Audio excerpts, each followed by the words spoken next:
Good evening, everyone. Welcome to Wednesday 8.1.5 Heart to Heart series. So it's going to be a light and easy night, yeah. So don't be stressed, yeah. If you have not taken your dinner, please feel free to have your dinner and also join in. And first of all, let me introduce myself. I'm Elaine and I'll be the host tonight. Sorry for the technical error just now, yeah, together with a small team supporting the technical and coordination to this event that make it happen from tonight onwards in the next coming 8 weeks. Yeah, we are here to build a community to share and to encourage one another and on all the challenges and issues that we face during this pandemic. Yeah. So to let you know that you are not alone. So let's go through this together. Yeah. This series of live events is organized by Eirini Counseling, powered by Every Nation Church Malaysia. For your information, Eirini Counseling is a non-profit counseling mental health service for the community, regardless of religion, ethnicity, social and economic status. We provide professional counseling and therapy for individuals, couples, and families. So, Heart to Heart series of talks centralized on mental health well-being with the goal to provide support and care through awareness and sharing of life experiences from professional field of mental health as well as individuals who are going through similar challenges in this trying time. As we are encountering the increased number of cases of suicide and mental health conditions throughout the nation, we believe that it is timely for us to have this avenue to cater to the needs of the community. We hope that you'll be blessed and encouraged by the sharing as we gain practical insights while braving through this storm. So, without further delay, allow me to introduce our esteemed speakers tonight, Jonathan and Angela. Yeah, if you can give us a wave. Yeah, and for many who may not know that our speakers are actually husband and wife, and they will be covering aspects on managing work, marriage, parenting as a couple, as well as an individual. All right. So by profession, Jonathan is a musician turned CEO of one of the top real estate agency in Malaysia. Angela, on the other hand, practiced as a lawyer in her own law firm. Currently, Angela is pursuing a master's in counseling and hope to broaden her skills in the helping profession. Yeah, together they have an 11-year-old son named Ian. So should you have any questions, yeah, do post your question on Slido with the QR code that is provided on the chat box and questions will be anonymous. Yeah, all right. So if you would like to post in the Zoom chat box as well, you are more than welcome as well. So over to you, Jonathan. Right. Good evening. Thank you very much, guys, for taking the time off to be with us. I have 15 minutes to kind of explain and give you a broad overview of my personal stress and the personal tension that I went through during the whole COVID season of the whole pandemic, and we are still not out of it yet. And my goal is to share with you from the work perspective, the family perspective, and my personal perspective. And I hope in this next 15 minutes, I'm able to share and give you a overview of what I went through and what are the 3 things that I did to help myself to kind of pull through this journey. Just a bit of my background. I was a former musician. But clearly, I'm not that talented that I couldn't. People had to pay me to stop, so I stopped. So I didn't play anymore, right? So I went into real estate by chance. Cut the story short. Did very successful as a real estate agent. Then went in and started doing management. And recently, then my business got acquired. Now I'm running probably one of the more fairest, largest organization in Malaysia for real estate. We have almost close to 600 over agents. I have 3 big, huge market centers. I have about 40 over paid staff that I overlook. And when COVID hit, I remember the 2 days, the day when the Prime Minister announced in March last year, right? And I still remember very clearly. I sat down with my team, my staff. I said, for that first few hours, right, I felt very exciting. Wow, like shock, man, something new, man. This is something interesting, like very fun, like that, you know.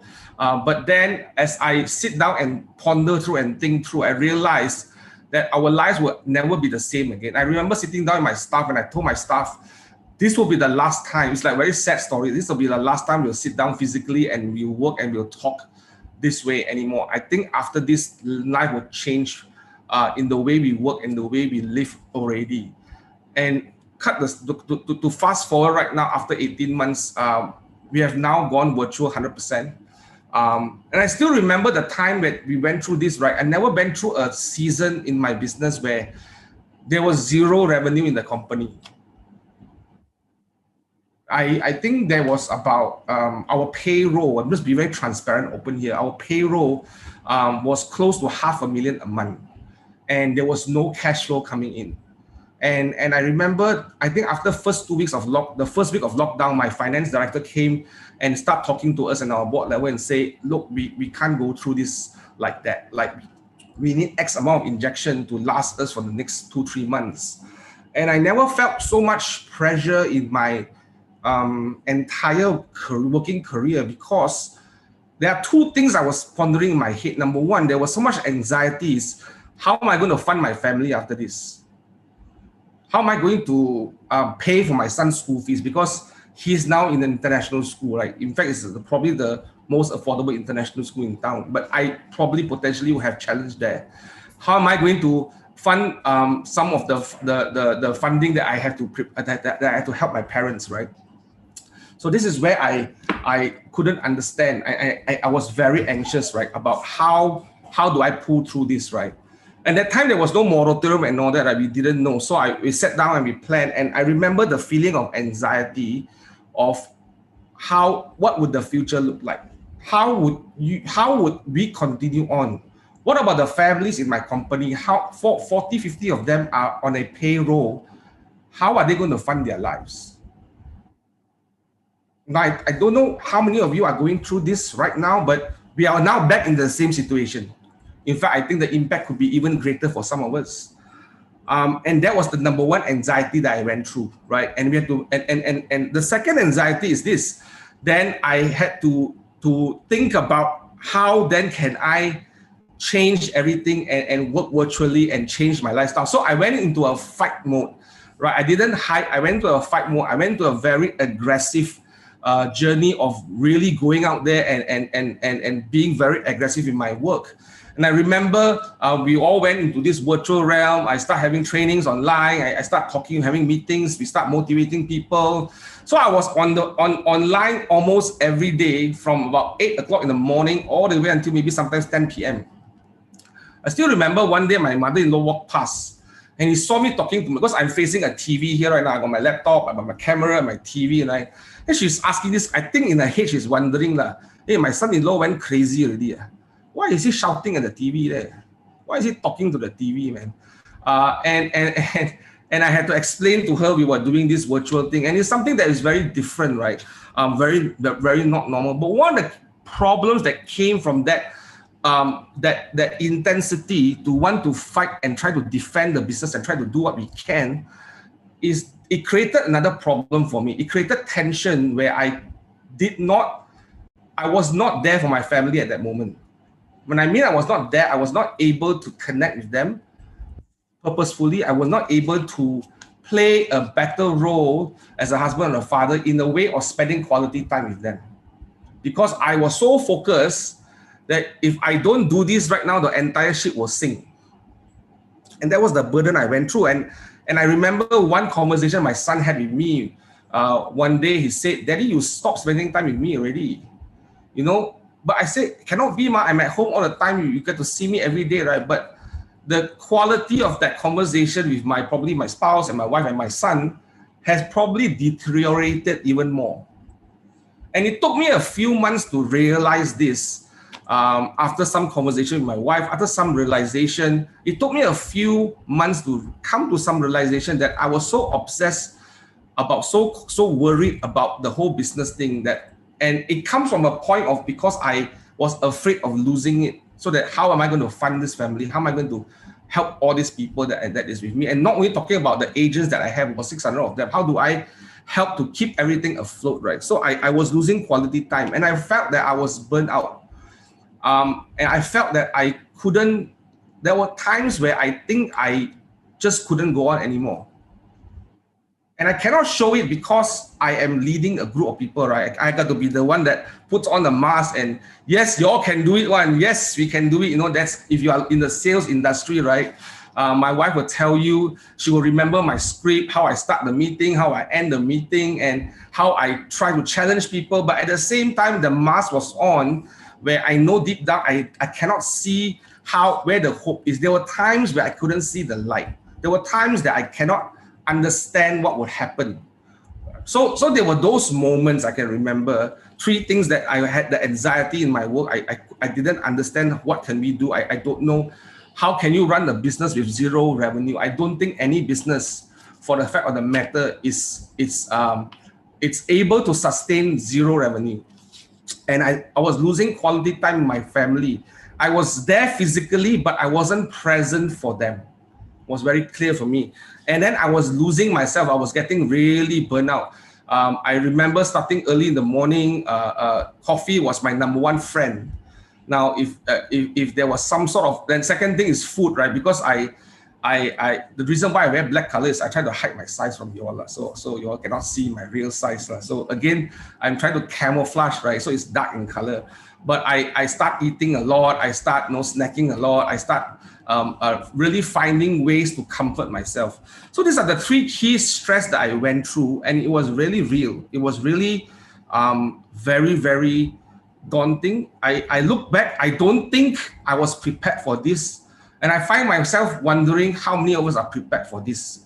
Because we never go to college, we never go to university, and our college students, teachers never teach us, or my school teachers or my parents never taught us to go through crisis this way. This was crisis at a perfect storm, right, in our country right now, in the whole world. So one of the realization I have is this: it doesn't matter which level of income, which level of status that you are in, this crisis is not discriminatory. It does not discriminate. What level of society you are in, what level of the income bracket you are in, what status you are in, what belief system that you have, this crisis does not discriminate. And that's the one thing that I realized as I go through this journey. And there are a few things that I took back, and there are a few things that I applied in trying to cope and trying to manage the tension of this anxiety. And I think anxiety was probably the key word in all areas that I went through. And the first thing that I took action, or I kind of think through and how it helped me, was this concept of get real and get right. Meaning you need to be realistic. You need to understand what's happening. And being that, you need to evaluate and see what's the worst case scenario that we're going to enter. What's the reality of life right now? Because by having realities in front of you right now, you then can start mapping out action plans that you can take to fit yourself in this reality. One of the things that we did is that the company had to go through a cut of salaries, right? I took a 45% cut, right? And eventually all the staff gradually had to take a cut, right? We cut rental. I had to move out. I'm like a CEO for a company, but I don't have an office slot. And I'm not, how do I say, even till today, after 18 months, I don't have an office. This is my makeshift office. I had to struggle with my son to say, hey, can you give me your playroom to become my office, right? So I had to be very clear. Let's get real and get right. Cut whatever expenses we can, understand where we are, know what are the strengths and what are the things that we can do right now, and do something to make happen with what we have right now. So get real and get right. Bringing reality to be perspective is very important, and it requires that inner truth. It requires us to be very honest and authentic to ourselves. So that was the first thing. Number 2, what keeps me going is know your big why. Understand why you need to do this. And right now, I remember our founder, David Ong, shared, there was no time for us to think about depression. There was no time for us to think about how to give up. There's no time for us to think about how to collapse right now. I cannot afford to collapse, because if I collapse, I can imagine the impact that will have with my family and the people in my organization and everyone else. It will be an impact. So I have to tell myself, what can I remind myself why I need to fight hard in this journey? What is at stake here right now? The third thing I learned is prioritizing, how to prioritize my time, my thoughts, my energy. And it's still something that I'm still struggling with right now. Like, you can see me very aggressively in the business because I'm very vested and I'm very focused there. Sometimes with my family, I tend to have trouble in counterbalancing. Then I realized there is no such thing as a balanced life. There is only a counterbalanced life. There is no such thing as a balance, because there is no balance anymore. Bills cannot be paid.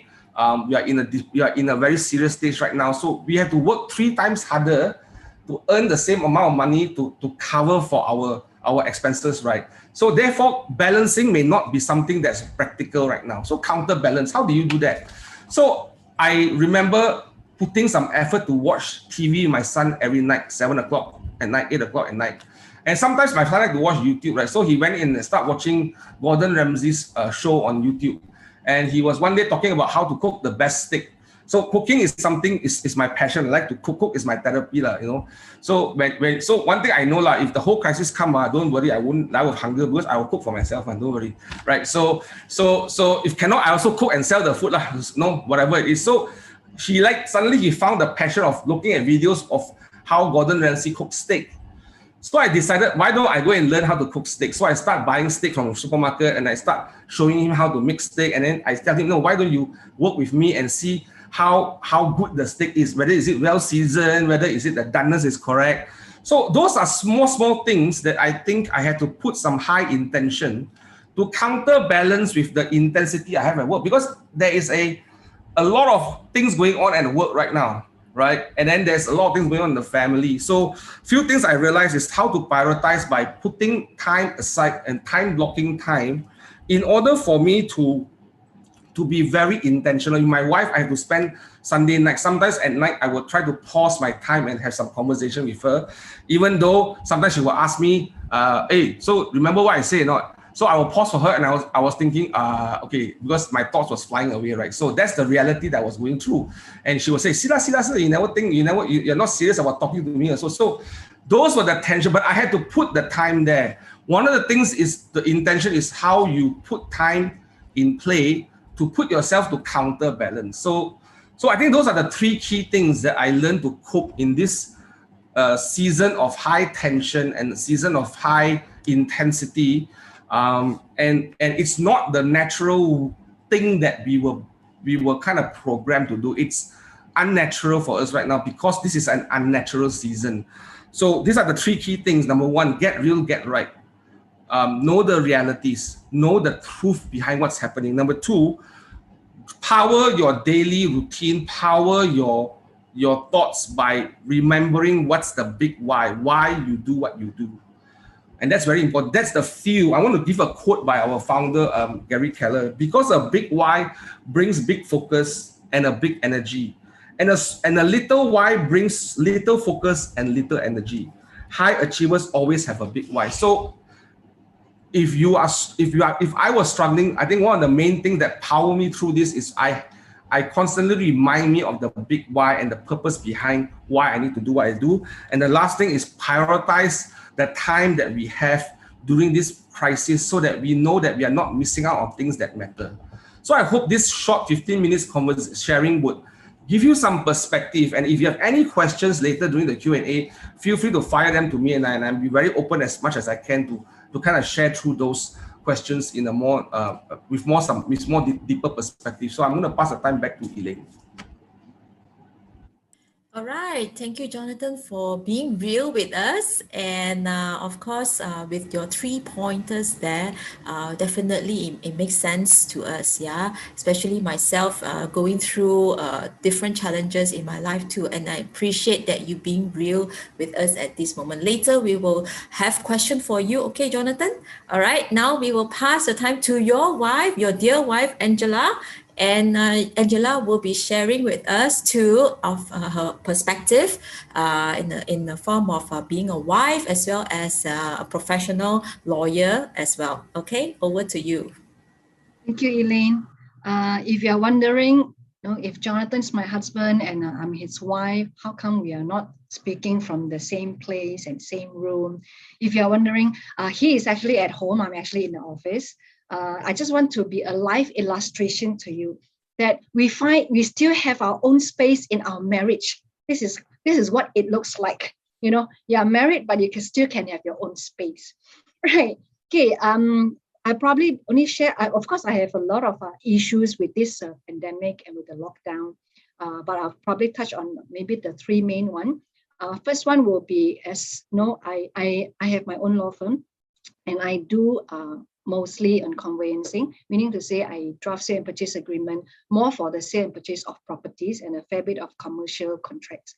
So what happened was even before the pandemic, conveyancing has also already slowed down a lot for me because of the economic crisis and the government's policies on the margin of loan. Then with the MCO, it has made it even more difficult because there were less people, and a lot of my clients are actually investors. So with that, business slowed down. I was already, having some collection issues. Then with the MCO, it actually made it worse. So I have to think I have to use reserve fund to pay the overhead and all this while, I may have files, but I may not have collection. Or there are also months that I didn't even have like new files. So we're just, running on our own reserve. So that is actually quite challenging and quite painful as well. At the same time, I think Jonathan covers quite a fair bit of the financial crisis and all this. I'm just going to touch on something that I find it very interesting. So see what happened is with the slowdown of the business, and when there's no files coming in, and or very slow in terms of business, I was thinking of that maybe at the end of the day, I may have to close down my legal firm. And what pains me, it's not so much of closing down the business, but what pains me, it's if I were to close down my business, I'm just going to lose my occupation. And what pains me is if I were to lose that, I'm going to lose my identity. So I struggle a lot with identity issue. And I often pack my identity with my occupation or with my profession. And I feel that, if I'm a lawyer, then people recognize me and identify me as a lawyer. And that's where my identity lies. So if I'm going to close down my business, who would I be? What would I be? Will I still exist? So I have questions like that. If you have watched like that movie Fantastic Four, if you remember that figure Sandman, so towards the end of the movie, Sandman was actually vanishing in forms, and he was literally vanishing until it's all gone. So the closest metaphor I can give to you in this situation is that's how I felt. I felt that if I were to close down, and I already was thinking of closing it down, and maybe that one day will happen. I don't know when. Maybe it's just a matter of time. Maybe. But what happened was like I literally felt like I was like a Sandman. I was vanishing in form. I was vanishing in my shape. And I was just waiting and I kept telling Jonathan, I say, very, very negative thoughts, but that's what I shared with him. Literally, that's what I shared with him. I say, I felt like I'm going to die anytime already. The end of the career, the end of my business would mean the end of me. So that was what was going through I was having all these thoughts. So since the MCO started last year.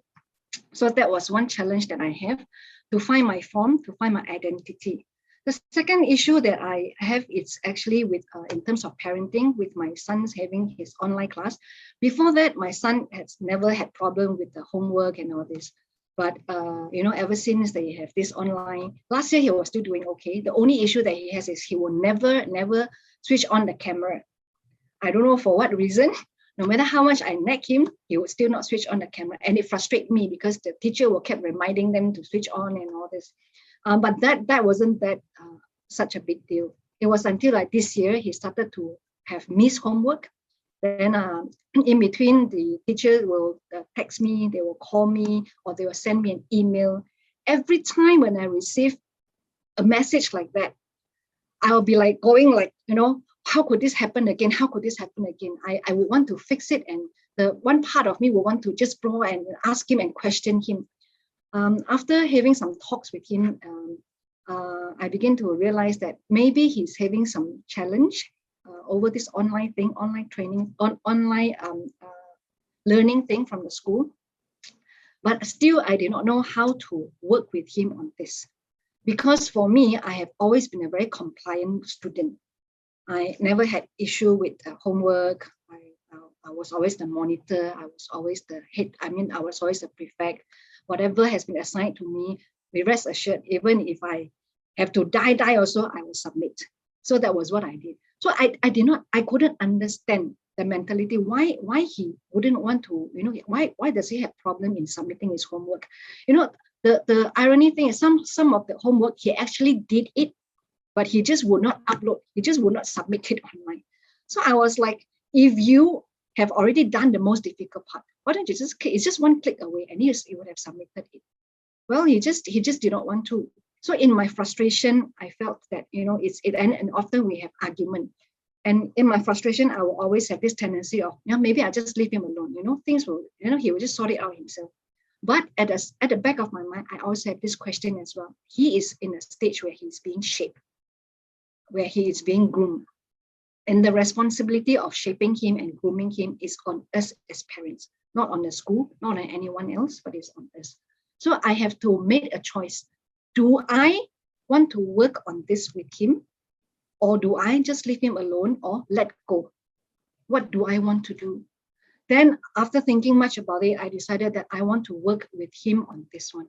So when I make the decision of wanting to work with him on this one, I have to do my homework as well. I have to understand why was he doing that? Why was he behaving like that? Then I have to read up myself. Why are they behaving like that? I have to understand why. Then only I can work with him. So it helps also when my husband also shared with me, everybody is going through this new norm, and sometimes they also get bored. Sometimes, and then when I read up, when I make an effort to read up, I actually understood better. There were articles they will write up about it that when we do online, because there's no urgency, we don't meet in person. There's no physical contact, so everything is just on over the screen. So you may have the tendency to procrastinate because there's no urgency, there's nobody to rush you. A WhatsApp or an email, you can just ignore it and the impact and the urgency is not there. And the second thing, it's when you, especially when it's online, if you feel that this is some topics which is very difficult for you, you will have the tendency to procrastinate or even not do it at all. You will wait for the last minute or you will even not do it at all. So these are the articles, the write-up that explain the behavior. And having to read those articles and write-up make me understand better. And I was able to actually work through with him on this. For the past few months, it has been quite good for us. I had a conversation, a very meaningful, I have some of the conversations with him which are very meaningful. And the last one I remembered was to him, every time when I asked him to do homework, to him, mommy was just nagging and nagging and nagging and nagging. But I wanted him to, then the conversation that I had with him was, I wanted him to see and look beyond that. It is more than just nagging. I have to take time to explain to him a very pleasant conversation, no condemnation, no, not getting angry, not scolding. I have to tell him that, look, what I'm trying to do here is I'm trying to help you cultivate the principles of being responsible, being conscientious, being committed, and be a man of your word. If you promise that you will do, you will have to do it. And I have to tell him that these things are character building. These are principles, good principles that we have to hold in mind, because that it will take us very far. And this thing doesn't just come overnight. It has to be practiced. And this is the time you practice all this. These are the opportunities that you have to practice. And I asked him a very good question, which I think he accepted it very well. I asked him, if you don't practice now, then when? So this is the time where we practice and we become better by day. So he accepted that. I think after all this meaningful conversation, I think it helped me to be better in parenting, more attentive to his needs, it helped him to see that it is just not mommy nagging. It is more than that. It is about characters building. It is about having good principles in life that will bring you far, and not just it's just not a subject matter per se. It is beyond that. The third one that I have, it's I think the issue that I have was before that. I think in last October, my driver actually had COVID. He came to work on Monday. He was already not feeling well, so he fetched me and my son to school. And for half an hour in a closed, confined aircon car, my son was there for half an hour. Then after we dropped him another half an hour back to my office. So for that 1 hour, just the two of us. And then when he told me, then after he dropped me in the office, then I noticed that maybe he wasn't feeling well, because he was coughing and he didn't look too well. So I asked him to, I insisted that he go and see a doctor, and then, don't come to work unless and until you are well. So 1 week later, he called up and said he was tested positive. So that set me really in a very panicky mode, because my mom, who stayed with me, she's 92, and my son was only 10. And, when at the moment we heard that, then he told us that, KKM said that they will call us and will give us instruction what to do. Right now, we don't have to do anything. Then they will also arrange for swab tests and everything. So that was Tuesday night. So Wednesday, we waited the whole day. We also called up the nearest Pusat Kesihatan, who also advised us the same thing. Said, don't need to do anything. Don't need to inform anybody yet until KKM call you, because they will instruct you step by step. So we waited the whole day. From the rising of the sun to the time that it went down, nobody called. There was no call from KKM. Then we decided, okay, if they don't call, the next morning we are going to do our own swab test. So my husband and I and Ian, we went to do a swab test. So that was a Thursday morning. And I don't know how news can spread very fast. Apparently, the office that I was at, they already started spreading all kinds of news, with the Malaysian version, we add in all this. So people started to call me, to text me. Some friends are very nice. They brought a lot of comforting words, assuring words that tell me, not to worry. But some friends, in their panicky mode, I think the words that they used were actually very harsh, very condemning. It doesn't help, because it was actually rubbing more salt to the wound. So I had a very rough day. And then what added to that was my maid kept coming to me almost every hour and say she felt feverish, and she wanted me to check her temperature like every half an hour, every 1 hour. So that actually stressed me out a lot. And then I felt my mom started coughing more. The little symptom that she usually have because of the allergy to the cold air, it suddenly felt like so big. I was thinking like, okay, she's going to have it already, and she's 92. What's going to happen to her if she's hospitalized? And then my son came and asked me, Mommy, if I am admitted to the hospital, if I have to be alone in the hospital, do they speak Bahasa? So that reflected the worry that he has. So I can almost imagine, he was also going through the anxiety. So it was all, quite chaotic, and I couldn't focus. And the fear was so real. It really gripped me. The anxiety was just building up. And I would just imagine the worst. It would just double up and double up and double up. It was just like becoming like so fearful. I was just becoming so fearful. And then middle of the night at about 4 something, I couldn't take it anymore. I actually broke down and cried in the washroom. And then I called my sister, who is in US. She didn't say much, but what she did was she just said a prayer for me. And that prayer actually calmed me down, because that prayer reminded me, in the midst of all this chaos, in the midst of all this anxiety and fear, that prayer actually reminded me that, hey, look, I have someone who is bigger, much bigger than this. I have someone who is more mighty than this, who is taking care of me, who is watching over me. Even if I have, he's able to take care and watch over me. So that instantly calmed me down. And then the next morning, the result came back. We were all negative. So we were all very happy and very relieved, and really thanking God that we don't have to go through all this. And suddenly my mom's cough became like, so insignificant. It was very negligible. So my fear, but that was also the first time I experienced how fear can grip you. They are not real, but they are real feeling. They are not my reality, but they are real feeling that really haunted me and gripped me. Then no, we continue to live in this, every day you are so worried that, you may have COVID because someone next to you or someone in the office may have COVID and all this.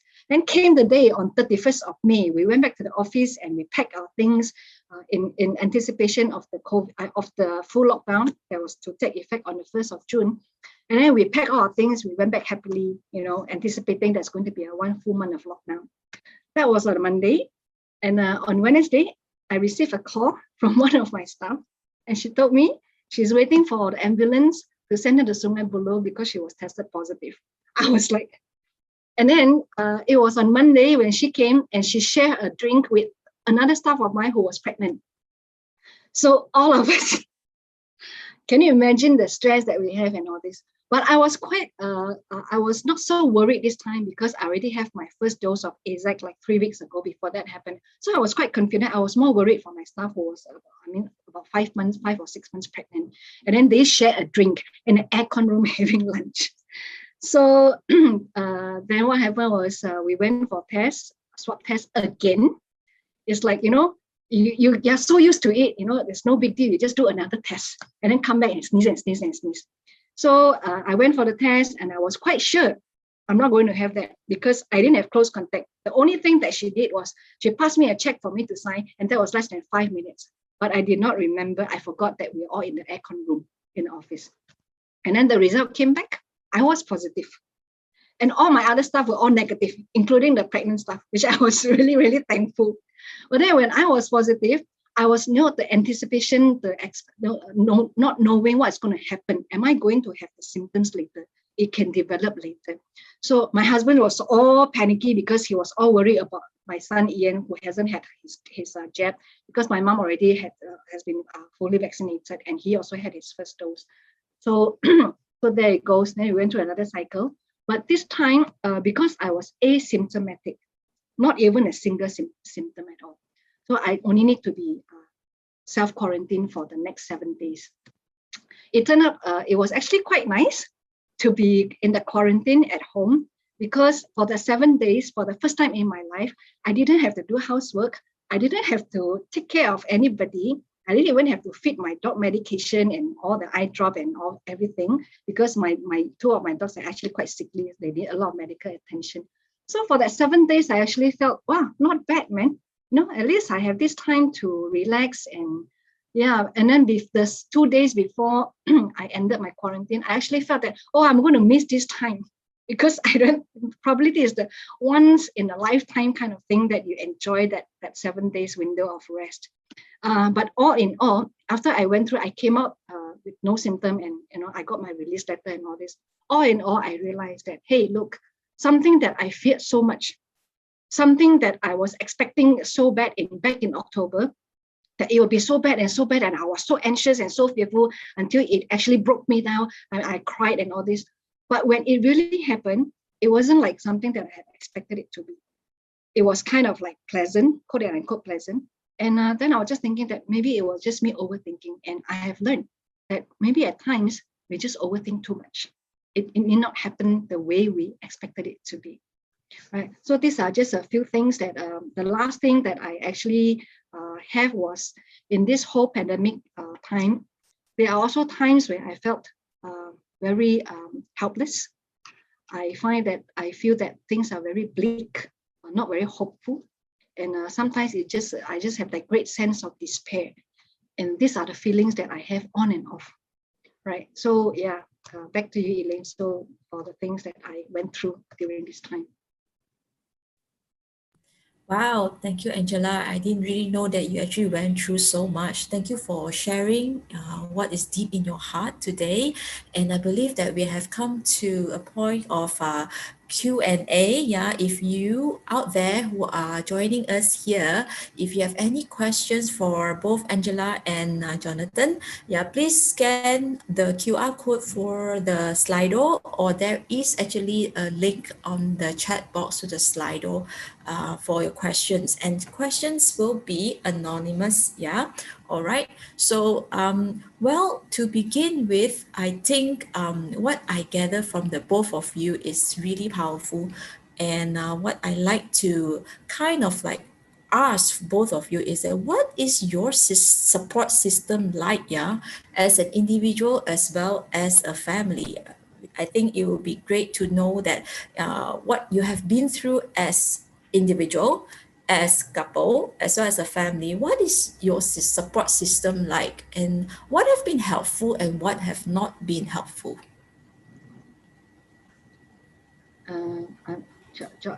Jonathan, you wanna go first?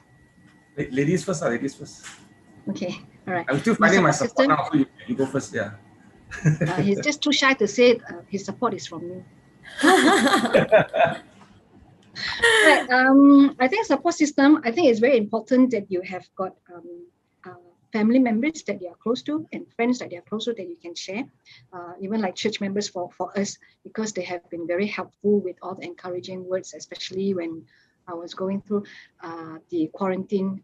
I think a lot of my church members, they actually texted me and asked how am I, you know, but I mean, short of telling them, actually, it was quite nice in the self-quarantine. So I have to tell them, oh, I'm okay, thank you. Right, so that's one thing. And then another thing is, I think it helps to have, to have clarity. See, when things like this happen, we may think that, oh, we have so many issues, we are faced with so many challenges, that it clouds us and we think that, oh, it's so bad, everything is so bad. But what can be so bad could be just one issue, one overriding issue, or one presenting issue, or it could be just two. So I think it helps for us to actually list down what are the issues we are facing, because it brings clarity. And if we have the clarity, it will help us put our map in a very clear, much clearer direction. And the second thing is when we are faced with this, we want to make a decision. What do you want to do? What do you want to do with this? Do you want to just let it be like that, or not do anything? Or do you want to work on it and see what are your alternatives? What can you do about it? I always remember that from a theory that I once studied called the choice theory. We always have a choice. We always think the reason why we feel very depressed, very down, most of the time is because we always felt we are a victim. We are a product of someone else doing, and we don't have the choice. We don't have the power to actually make a decision for ourselves. But if we were to actually sit down and look inside, is it true that we really don't have a choice? Is it true we really can't make a decision? Or is it because we are making decision A because we are not prepared for consequences that come with decision B? And therefore I make a decision A. And I think that, oh, because I have no choice, that's why I have to make this decision and stay with, and I'm so stuck and I'm a victim of that. And I don't have the empowerment. But deep down, is it really because we have no choice? Or is it because we are making this choice because we are not prepared and ready for the consequence of the other choice that we can make? So I think if we were to look deep down and think that, oh, actually, I'm here, I am where I am because I have made a choice, I have made a decision. I think that empowerment will help us to see things in a more positive light. It is not because we don't have a choice. It's because we made the choice, but maybe we don't realize it. Right. So that is the second thing. I think the third one is, if we are able to see things we give a timeline to everything that we're going through. Just tell ourselves, maybe I have to do this for the next 6 months. With the timeline, it helps.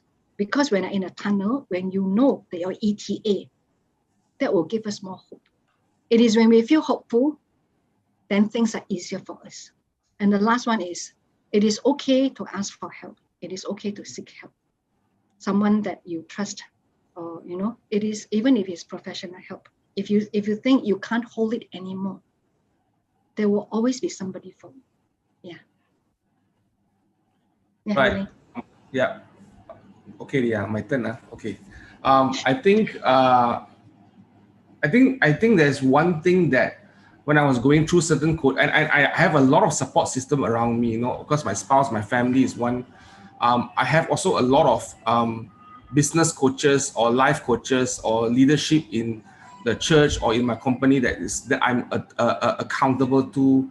I think surrounding with people is very important right now. We cannot go through this alone. We've got to first identify that even the way man was created was not meant to be alone. It was meant to be communal. You have to have some community. So I'm very grateful and blessed that I'm in the community in work, in my spiritual family, in my own family as well. But I remember in one of the sessions I was attending with our partners from the US, and our partner, our main owner of the whole business in the US, Gary Keller, he said one thing that reminded me, that was a really big aha for me. He said, "We cannot fight uncertainty with certainty. You can only fight uncertainty with clarity." Now, I ponder a while, what does that really mean? You cannot fight uncertainty with certainty, but you can only fight certainty with clarity. Meaning there's no such thing as certainty, but there is such thing as clarity. Knowing what needs to happen and who you need to ask for help is very important. And I think reaching out and asking for help, asking for people to support us, taking whatever help they have. I'm not shy to say during the moratorium, I took the moratorium. When they released ICNA to take EPF money, I took the EPF money. Right, I have to fund the family, right? I have to figure out a way. There were times when I have to manage the cash flow and to pay my school fees for my son. I had to cash out some of my insurance money. I mean, I'm not shameful to say that I had to take certain actions to do what is right.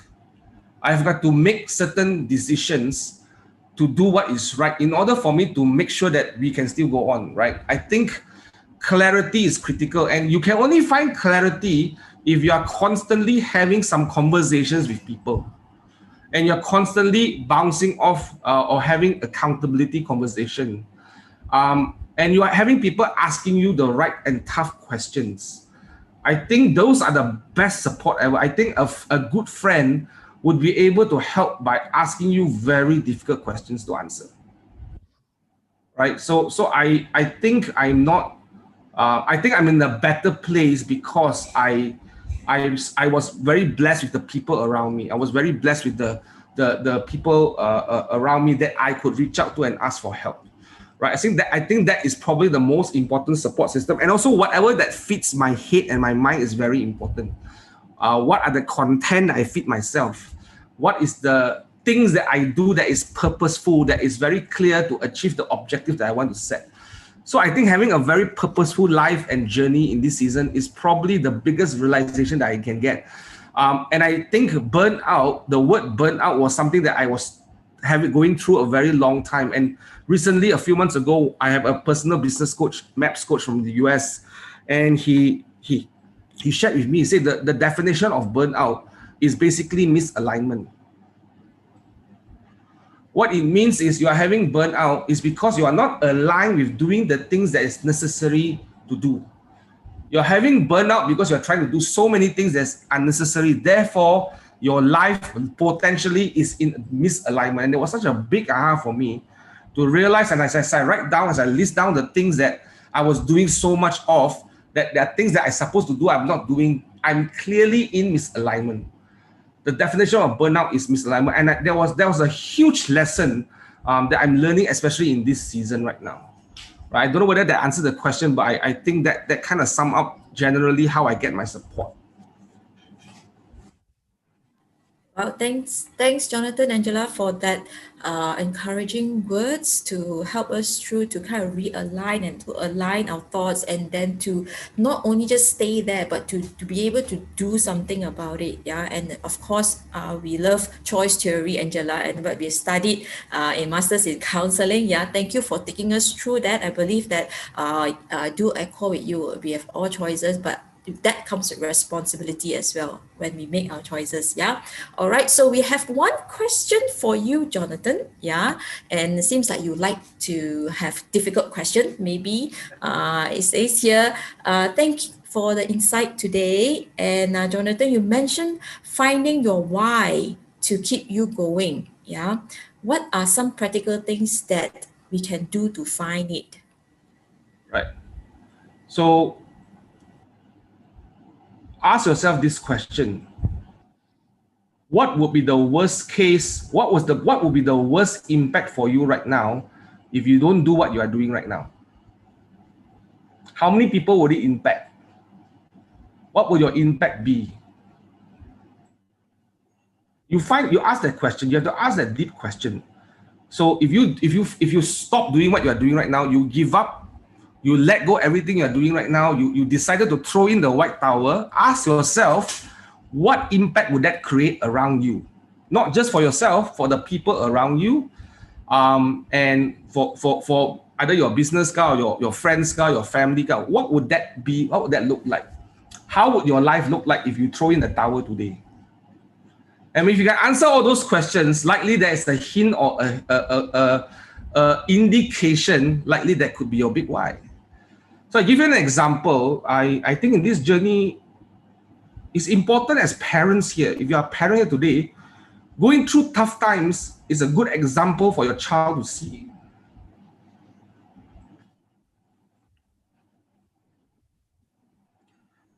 Because I want my son to grow up learning how to go through tough times. And I want to be that role model. I want to be that person that show him how to go through this tough time. That's a big why. And I think this is an opportunity for you as a parent to show up in leadership and show up as a parent to do what is necessary. So that was a good big why, a good reflection, a good alignment for me to align myself. So for me, that's how I found my big why, right? So how do I show up in this crisis? Because the children are watching. For me, if I got children, now if I don't have children, the staff that I lead, they are watching me every day. They are looking at how I behave. They're looking at what I'm doing. My spouse is looking at what I'm doing. My family is looking at what I'm doing. The people around you is looking at what you're doing. So I think big why likely is linked to a goal, a purpose, and likely this purpose has impact around people. That's how I can imagine based on my experience. But I think my son play a major role in helping me establish my big why, because he sit down, he watch me doing this, talking to my TV every day, right? He sit down and watch me talking to my TV, having conversation, right? And I want him to see when you are in crisis, this is how you should respond. Because they are watching and they are learning. And this is probably the best lesson that most of us can teach them, is how to overcome crisis, how to go through difficult times. And these are the few that will drive you forward to do what you are doing right now. And I hope that's a good encouragement to answer that question. Just ask yourself, what would that impact look like? How would that impact the people around you and the environment around you? How would that look like? Right. Angela, do you have anything to add on? No. Okay, all right. So is there any questions from the floor? And if not, there's one question here to both of you. What would you do differently in the areas that you have mentioned, like family, work, your personal life, and being parents and whatnot? In hindsight, what would you do differently? Yeah. Don't really get that question. What would I do differently? Yeah. Is there any area that you find that you would have done it differently and whatnot in these areas that you mentioned in your life? Right. I think I can start. I can start, and maybe that will help Angela to come some thoughts as I answer that question. See that the husband had to take the hit first, right? Had to sacrifice first, right? So So anyway, let me attempt to answer that question. I think for me, one of the things that I could have done better is to manage my anxiety and manage my worries a little bit better, and to be better at communicating with my wife in this season. I think I have a lot of room for an opportunity to improve that conversation, to have that conversation better, more quality, and not hold a lot of things by myself and not just work and not think how can I communicate with her better. I think that was what I could have done better. I also need to reserve some energy for the family, and I think my challenge that I'm still going through right now is when I'm extreme. I'm a very extreme guy, right? So when I'm in extreme mode, right, I can be very extreme one. Like I remember my son asking me, he asked me this question: hey, how much your company pay you? 100 million, 200 million, 300 million. Now, why are you so busy? Every day work. Right? But to me, I don't realize it because I need to do and need to get it done. And if you look at CEO and all that, right? That's what they do, right? And someone was sharing one day, you must be like Elon Musk, work non-stop, I will sleep in the office and all that, right? But that's not what I want. I don't think that's the life worth living for me. I'm not saying that's bad, but that's not what I want. But having the self-awareness and if I treat the way I treat my business equally, my family, right? I think I would have a much better quality of life, which I think I'm still struggling to do that. So that's my opportunity for improvement as I think about what I could have done better. How do I balance? How do I counterbalance more? How do I be very intentional of this more? So I think that's my number one struggle right now, which I think I am still thinking through and working through that progress. Well, to add on to what Jonathan has just said, that for me, one area is I should have, I think in terms of my son's online learning and all this from the beginning part, I think I was always like commenting on him and telling him off. So if I had understood it better, I think I would be able to communicate with him better and have a more quality relationship. And what happened was, last year, September, I signed up for Masters in Counseling and we started online class. And it was then I realized, actually, I suddenly understood why he didn't want to switch on his camera, because I did the same thing as well. I just don't have the incentive or the motivation to on the camera, and I'm still figuring out why people behave that way. But at least I understand he has this struggle. So if I have understood him better, if I have made some efforts, more efforts into knowing it, understanding why he behaved the way he behaved, I think that will give a more quality relationship. But having said that, it is not too late to work on it with him. Yeah. Okay, so clarity, you realize that, and that helps you to make decision better. Yeah, and Jonathan, seems like you have another question about your big why. Yeah, Right. but what if what you do not have any impact to those around you and your life anymore? Yeah, seems like quite very sad situation there lah, huh? What if there's no why anymore? Right. I think then you go find a why. To find a why, to find a purpose in life itself is a purpose. To go and discover something itself, to figure out a why and a purpose in life itself is a purpose. The question is, how do we start that conversation? And for the person who's asking this question, my encouragement is speak to someone about it. Have someone go through and ask questions to you. Someone to probe with you, because I believe all of us were created for certain things that we can do. Maybe we cannot see, maybe we don't have the capacity at this season to understand, to comprehend, and to see it. And I believe that all of us have a purpose.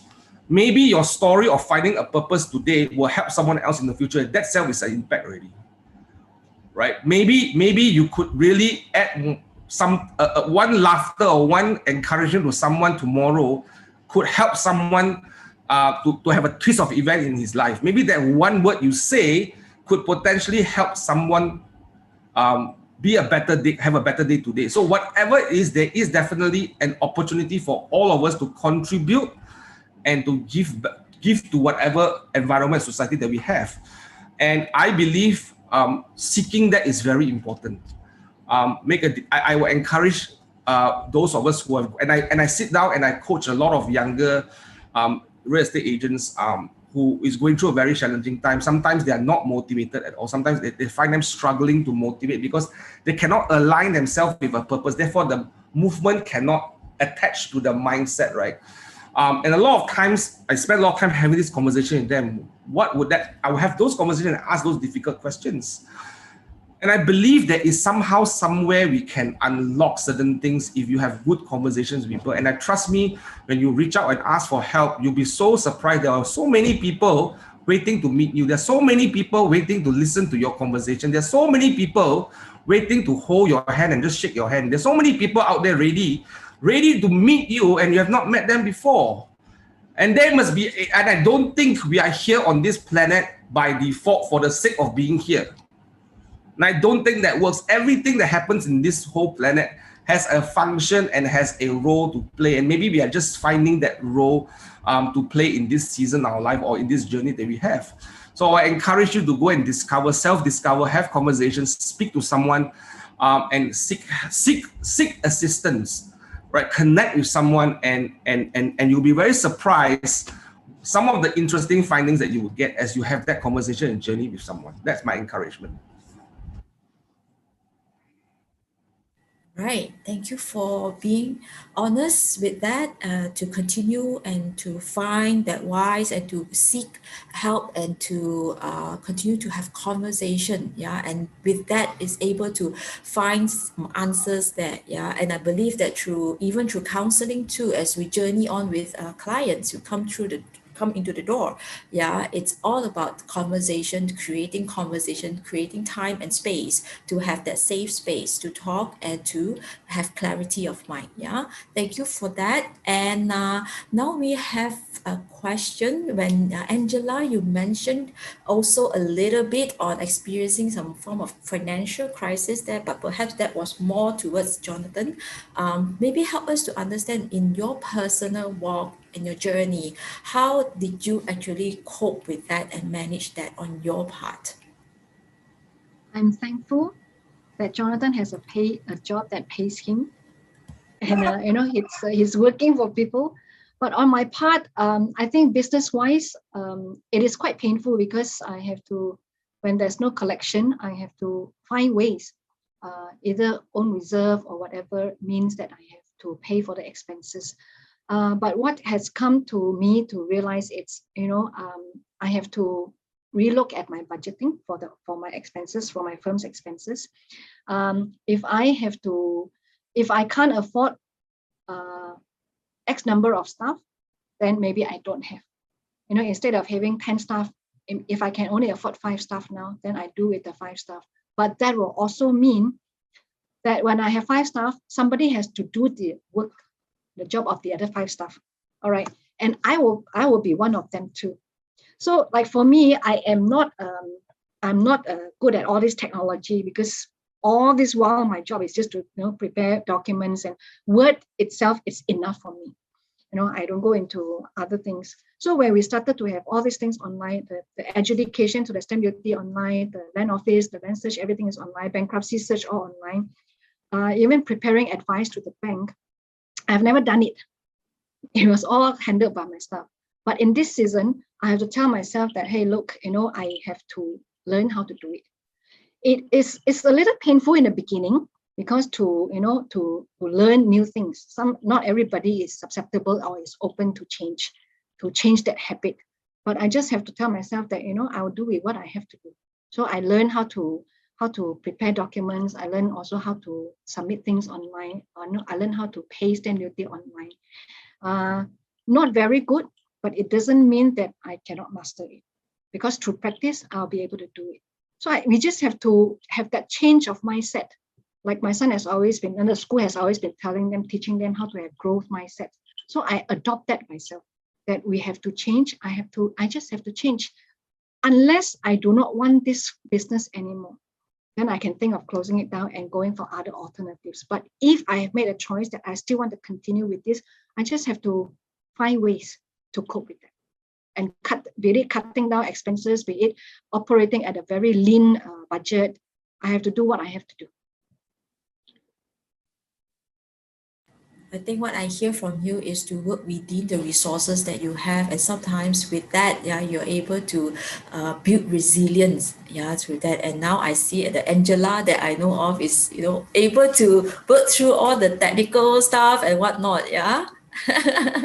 Okay, all right. So we almost come to the end of the Q&A, and if any of you would still want to jump in with your questions, and if not, it would be great. Oh, okay. So there's one more question for you, Angela. Yeah, and it is also revolving around the big why. Okay, Angela, what would be your why? Shall husband and wife have the same why? It need not be. For us, I don't speak for other couples, but for us, it need not be. In fact, when I started my own firm, my own practice, I am not the ambitious type, and no way am I passionate about law. But when I'm in this line, I just have to continue. And then when I opened up my firm, it's not so much because I was ambitious. It was more on I needed the flexibility because my dad was very sickly. We have to be in and out of the hospital. And you know, when they're hospitalized, to see the doctor, you actually have to be there almost the whole day because you don't know when are they going to pop up, when are they going to disappear. And now you see, now you don't kind of thing. So I needed the flexibility. So my dad became my big why of setting up the firm. So obviously that was not the, I needed the money also, the flexibility, because every time when he's hospitalized, the bill, even though it is shared among the siblings, we still have to contribute our portion. So that was my big why for having my firm, having my career. It need not be the same because I'm sure my husband didn't have that, because his big why is totally something very different. But it doesn't mean that we cannot coexist. It doesn't mean that we cannot live harmoniously or peacefully. Yeah. All right. Okay. So we will have a last question, and for the both of you, what would be your one message or word of encouragement for everyone here who are seemingly experiencing their struggles on their own? What would be one message or word of encouragement? I think for this, I'll go first, dear. I think we need to come to the reality. We have a choice. What do you want to do with it? You can, if you don't want to do with, if you do not want to do anything, that's fine, because that's your life. But should you decide you want to do something on it, then just do it. Find ways to do it. Find ways to cope with it. Helps are available. So the bottom line is, we always have a choice. Yeah. For me, is one of the lessons that I learned is that this crisis, and the Chinese word for crisis, it's a combination of fear and also opportunity, right? Danger and opportunity. I'm sorry, that's the Chinese word. It's danger, but yet there's opportunity. And I think the choice to see this as an opportunity is very important. What's the opportunity today in this season, in this situation?